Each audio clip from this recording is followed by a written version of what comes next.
Good morning. I'm Nicole Glenn, the host of the LLC podcast, and it's an honor to introduce listeners to inspiring women who are making a real difference in logistics and supply chain, as well as oil and gas. I do have to say today, with the LLC podcast, you'll hear inspirational stories, both personal and professional challenges our guests overcame, how their backgrounds helped shape who they are today, how they empower others, give back to their communities, and often the world. So today I have an amazing guest with me, Danielle Baughman. Danielle, I'm so glad to have you here with me today. Welcome. I'm glad to be here. Thanks for having me. I do want you to tell our guests a little bit about you and your background, because normally we have logistics based people on the podcast, but you and I met, and you are just fantastic in putting yourself out there. And I thought it'd be great to have you on the show. So let everybody know a little bit about you and your background. Sure. So, my name is Danielle Baughman. I started ProShare Services in 2020. I am a chemical engineer by background. I worked in the oil and gas industry for 13 years for a lot of large corporations, but decided to start my own firm. And so now I'm running an engineering, procurement, and construction firm and loving every minute of it. That's awesome. I'm sorry I said your last name wrong. I always thought it was Bowman. Oh, it's all right. Everybody says that. So with that too, because I know we have some questions to go over, but can you tell me just for a second, I'm kind of putting you on the spot here, like starting your own business, right? Because that's something that I love and have done, obviously. But I get a lot of questions all the time, like, what was that feeling like? And what made you make that decision to like hop in and go, okay, I'm ready to do this yourself? I think for me, it was kind of a little bit of I'm kind of ready, and then the world and the universe was just like, nope, you're ready, you're doing it. It was just that gut feeling. And so, working in the oil and gas industry, there had been some fatalities in the industry, and it just didn't sit well with me. And I wanted to create a team and a company where we can help these large firms execute projects safer. And so that's kind of what inspired me to kind of go off on my own and create this amazing company where we can help companies do that. That's awesome. That's awesome. And you're right. I don't know if you're ever ready, right? It's Right. one of It's those one of things. those things where it's just like you're ready, but then you're like, oh, but it's so nice to have that paycheck every 2 weeks. Yep. Yep. And just that little bit of like safety net. And it's funny because I Mhm. tell people often, I'm like, I was in a really stable, secure place, but yet I didn't really feel secure. Yep. And so I wanted to have security in my life. And then I did the most insecure thing and opened a business. So funny. So, but I Do wanted to you talk have to you about any regrets? leadership. What'd you say? I'm Do sorry. you have any regrets? No, I don't. Now, the only thing I wish I would have done, and we're going to talk about this in some of uh, the questions with you, is I think I would have got mentors sooner. So Mhm. I think it would have accelerated where I was in the beginning. But we'll talk about that later because I want to hear your answer on mentors first. But in regard to leadership, right? So there's this concept of queen bees, right? Do you think and believe in your experience, have women been supportive of other women, or do they actively help hold them back from what they're trying to do? I think I've seen a little bit of both.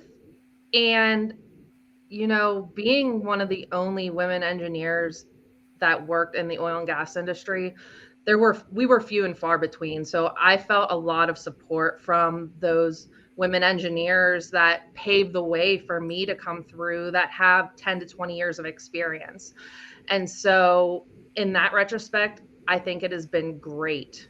In other retrospects, I have seen, you know, a little bit of women holding other women back. And I think it all stems from fear. And you just have to never take it personally.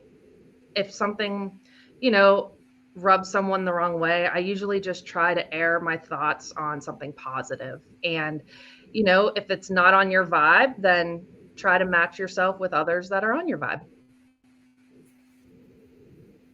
I agree. I agree. So in your journey, have you had anyone that from the leadership side, female wise, that has done something that's really inspired you? Yes, so many women.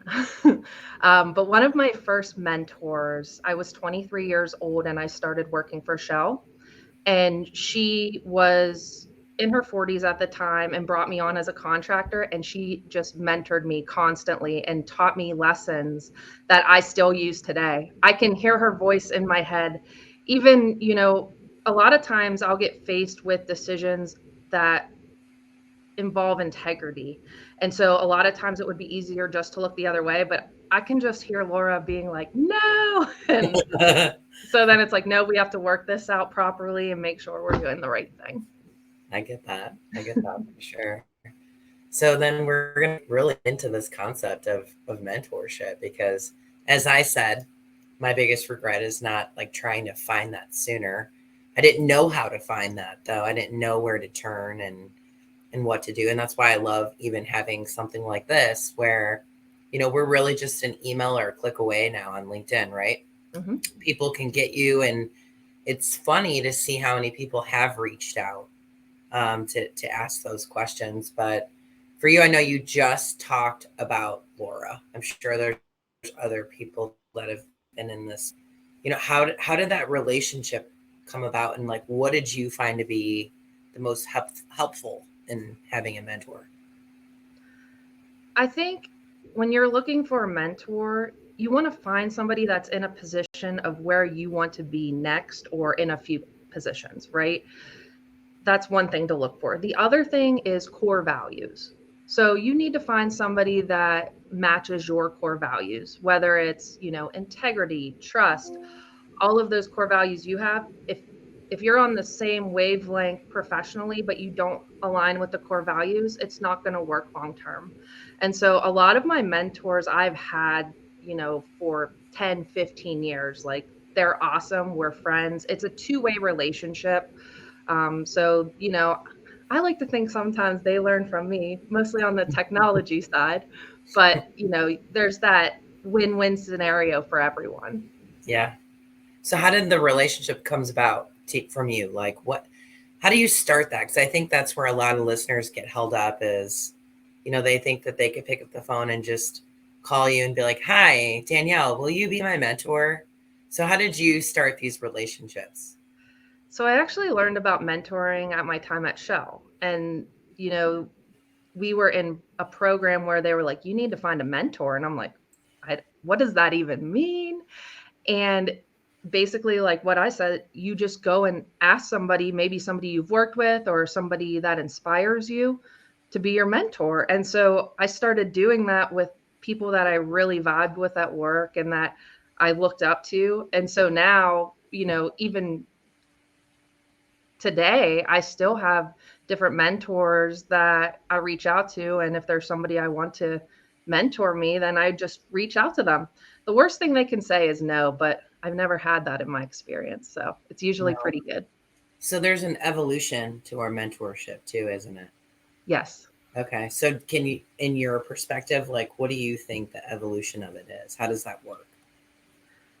I think with the evolution, like at first, they would recommend things for me to do, and it was more of a business relationship. And then as you get to know the more personal side of each other, it's a lot more fun. You get to joke around, hang out together, go to events together. And it's really nice to just have somebody you can trust and confide in so that when you get into situations that could question your integrity, you can just kind of call your mentor and be like, hey, what are your thoughts on this? I agree with you. I agree with you.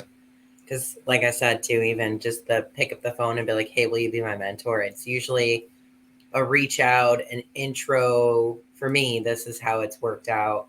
And then it starts developing into something further to like friendship. Now I'm back and forth with one of mine. Like she'll go to an event, she's sending me a selfie next to someone else. And it's just, oh, hold on.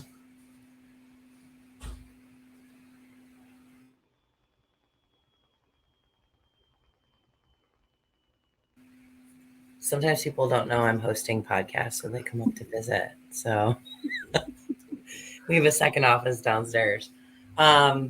And so now we're like sending selfies to each other, being like, why aren't you at this conference? And you're right. I mean, the two-way street concept has, I think it develops over time. It's not even in the beginning to where you feel like you hang up the phone or you stop messaging and you have all your answers. It's to like pick out really what works best for you from some of their advice. So I totally agree with you. So in talking about advice, like what's the best advice that you ever got and took or did not take? So like even the opposite of that. And how did it really change you and propel you? I know I have mentioned this before, but literally the best piece of advice I ever received was from my one mentor, Jim. I had a really hard time speaking up in meetings, especially working for Shell, a large corporation. I'm in these meetings with these high up people, and it's like, well, I can't say anything. I don't want to say what I'm thinking. And he told me, he's like, Danielle, listen, I want you to go into that meeting and say one thing. And I don't even care if it's right or wrong or you feel like it's stupid. He's like, you just need to go in and say one thing. And so now, whenever I participate in events, I still use that advice. When we were at the Energy Executive Program in November, I don't know if you've noticed, but when we were in those different sessions, I would try to come up with one really good question that I wanted to know the answer to that I could speak with the potential clients with, because that shows that you're engaged and that you're interested in working with them. And so from that piece of advice that I got from Jim, I have told that to many of the female engineers that I mentored. You know, don't be afraid, just say something and eventually it becomes second nature to you. For sure. And I did notice that. Just so everybody knows, Danielle and I, we were both accepted through WeBank to go to the energy. It's really like an energy introduction 101 and then some in the oil and gas side. And so we went down to Houston and we almost had sessions where we were sitting with all the major oil and gas companies and got to learn more about their business and how things work and really the beginning to the end. We even got to go onto a site for Shell and get to really see a refinery and all the things of it. So all these different people were talking, and every time you did chime in, I'm remembering that small little room where that lady was. And she was talking about like the equipment and fracking and different things. And you asked some really good questions there. I did take note of that. So you do live by your word. There you go, right? Yep. Yeah. So that's awesome. So, well, like moving up, because we know that you've gone from entering into the space and then eventually to entrepreneur. So, if we had to say like about jobs and careers, like for you, how has it been either a ladder or a jungle gym where things are all over for you? Yeah, so my career was definitely a jungle gym up to this point.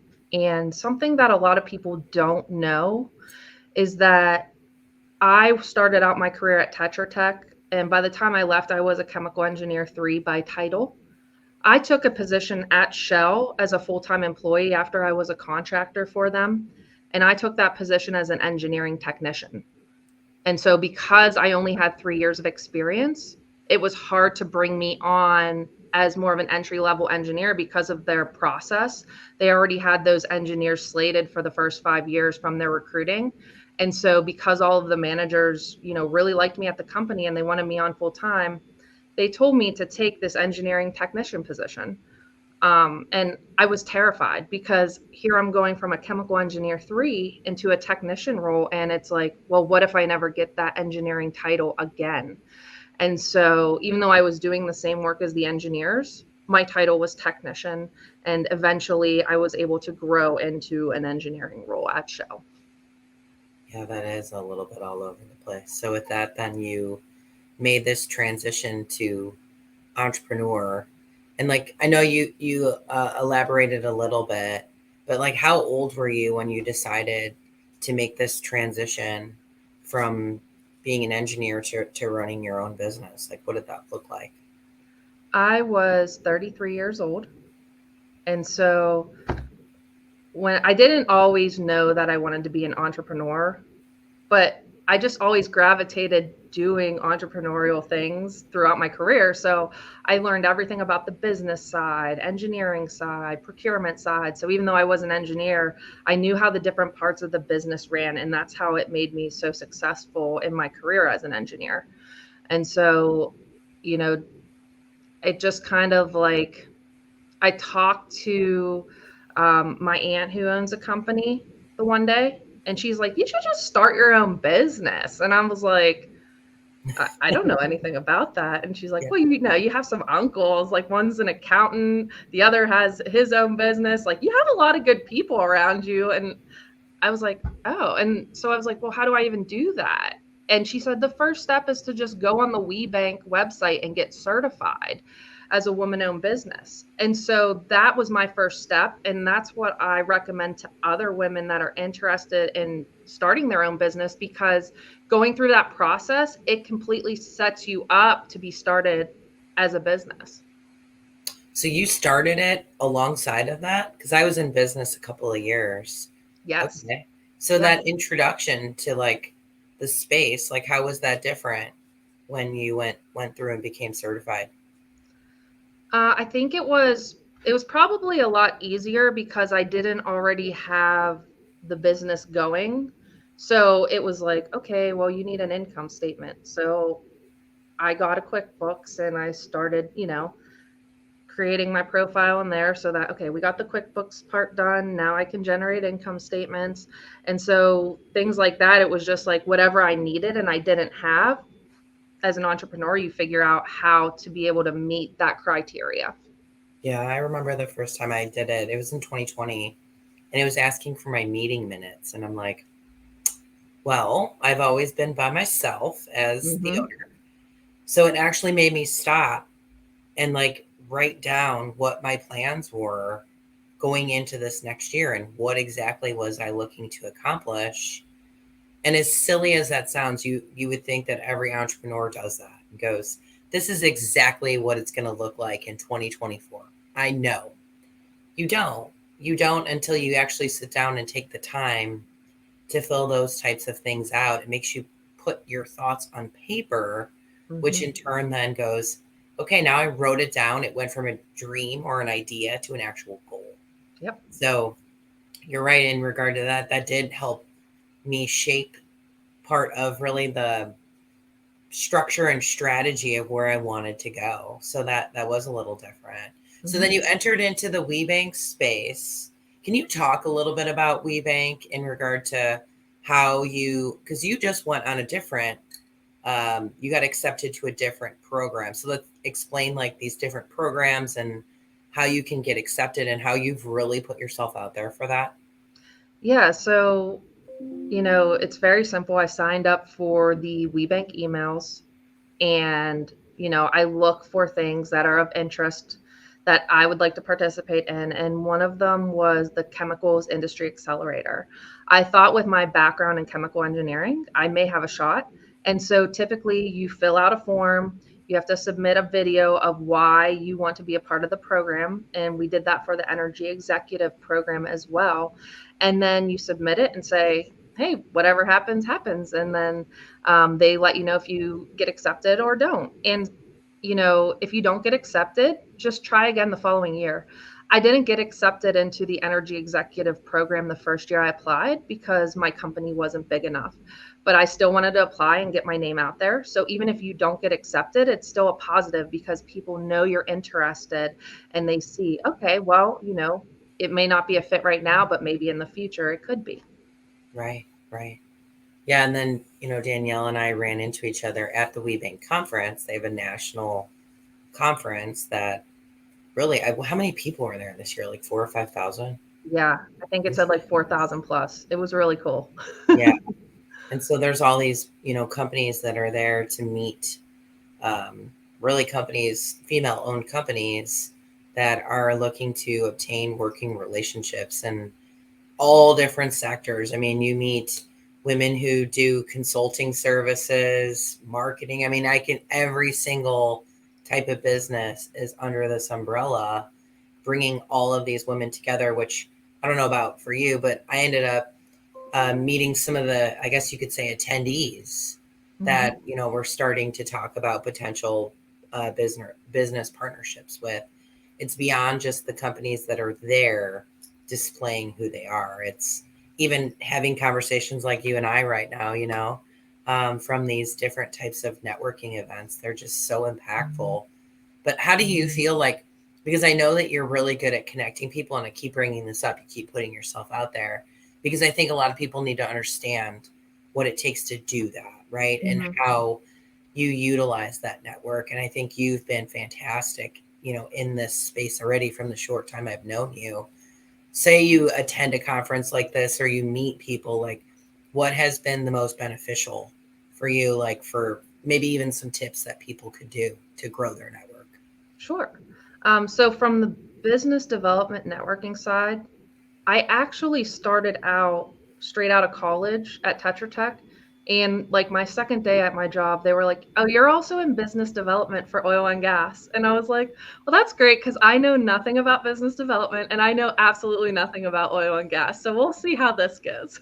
So that's where I learned a lot of my strategies of what I implement today on the business development and networking side. And so, going to these conferences is a big part. Doing anything face to face where you can make that connection and talk with people, that is extremely helpful. Also, when I actually had someone come up to me during the conference, and they're like, "This is my first conference. Like, we're both from Pittsburgh. Like, do you have any advice?" And I said, honestly, I go, just go up and talk to people and show them who you are. I was like, there's a million people doing engineering services, trucking services. They want to do business with you. And so if you connect with them and you guys are on the same vibe, they're going to do business with you. That's what I've learned. And so it's just, doing your touches. So if there's somebody you want to do business with, your emails, your LinkedIn posts, your in person, your coffee meets, your lunch meets, all of those things matter. And so, one thing I do is track my touches with different companies or people that I want to work with. And one of the challenges is figuring out, okay, I want to contact them so that they know I'm here, but I don't want to contact them every day so that I'm annoying and get out of the run. For sure. When I was because at the WeIGNITE conference, I was on the target panel. So we had all of these supplier diversity teammates up there for Target, and they said exactly that. They're like, we want to see that you're interested. We want to know as your company and yourself are changing and evolving with things. So even if it's a no, it can mean a not right now, but don't reach out every single day. It's some of these companies are a long play to develop these relationships with.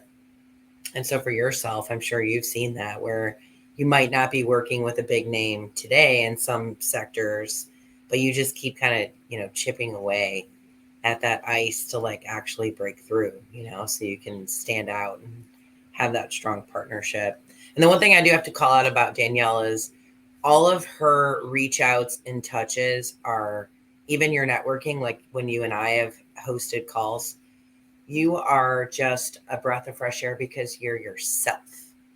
And so that's one thing that I would love to tell people too, is when they get on these or are standing in front of maybe a potential client, like you had said too, with your core values, even with your mentors, if you walk into that space as your true self, it's so much easier, be vulnerable. And like, I do have to say that you do a great job of that and putting yourself out there, not only in the business world, but then even real life. Like you'll throw things out on LinkedIn that's like, hey, this is what I'm doing today. This is who I am. And I think that our listeners can benefit from that, because I think some people struggle with, how should I represent myself? Well, represent yourself as your true self and follow Danielle. You'll see that she does exactly that. But even that concept where you're constantly touching and just saying hi and catching up, that's very important for others to do. So if I had to ask you, like, give me one life lesson that you did or had to overcome, how has that helped you in propelling yourself? I think the biggest life lesson that I overcame was imposter syndrome. And so a lot of times, even 10 years into my career, I'd be like, yeah, I'm a chemical engineer, but I'm not a real engineer. Like I would tell people that because I don't know why, I just felt like I would execute something, I would do it, I would hit the goals or exceed the goals, but I'm like, oh, I could have done better.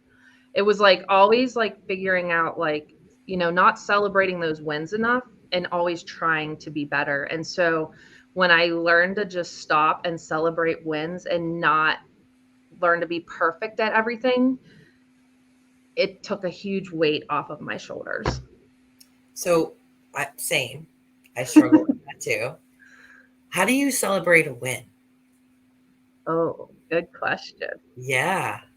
I'm really into like spa services. So like I might like schedule a facial or a massage or, both, whatever I'm feeling. So that's one way. I also love lattes. So sometimes I'm just like, you know what? I deserve a latte right now. And I'll just get a Starbucks or whatever and get a latte. So just those things that make you happy. So like little things. Yep. I would have when I was in business development and I would get, say, a new account or something really good, a contract from a customer, I would always go and buy not like cheap jewelry, but like not real jewelry either. Just something kind of in between that would be like, I don't know, 150 bucks. And I'd be like, Yeah. oh, this is my such and such deal closed bracelet.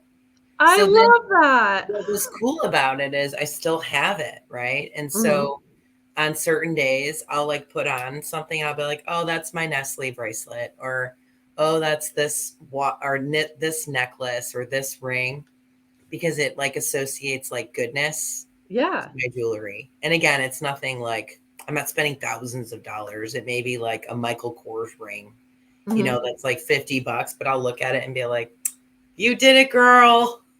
You're like, you crushed that. It's just a way. It's just one of my weird nerdy things. So, but we just talked about imposter syndrome. So, I mean, can you elaborate a little bit more? Like, why do you think some women feel less secure, and what advice can you give them to really help overcome this? So, one trick that I've learned is flipping your thoughts. And so, at first, it's very difficult because our brains are in a loop every single day. You're pretty much thinking the same thoughts every single day. And so, one thing I've learned to do is a lot of yoga and meditation. And so, I've gotten to the point where if I have a negative thought, whether it's true or not, so let's take Danielle is not really an engineer. Okay, say that's going on in my head. I flip it and I say, Danielle is the best engineer in the world. And I keep saying that until it gets into my subconscious mind and it becomes true.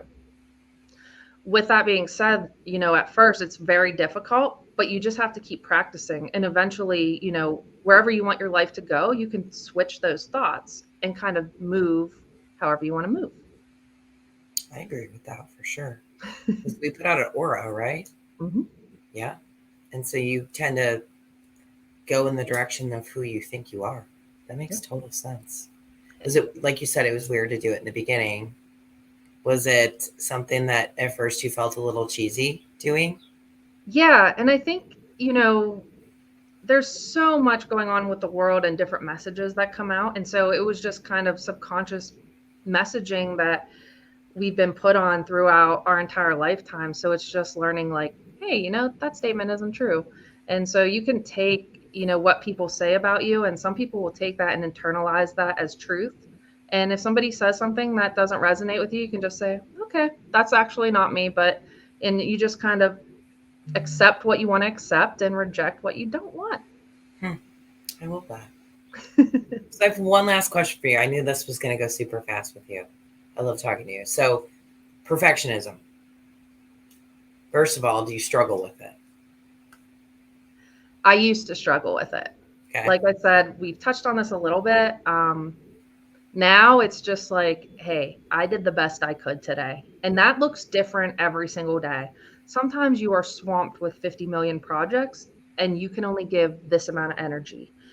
So it all just depends on, how much you have to give. And you can't just look at, hey, you know what? I'm going to be 120% on all the time. it's just impossible because you need that time to relax and refresh so that you can have the capacity to do those things you want to do. And so by learning that, it really helped me with that perfectionist mindset of when I used to work. When I was a young engineer, there were times where I was working 16 hours a day for 3 months straight.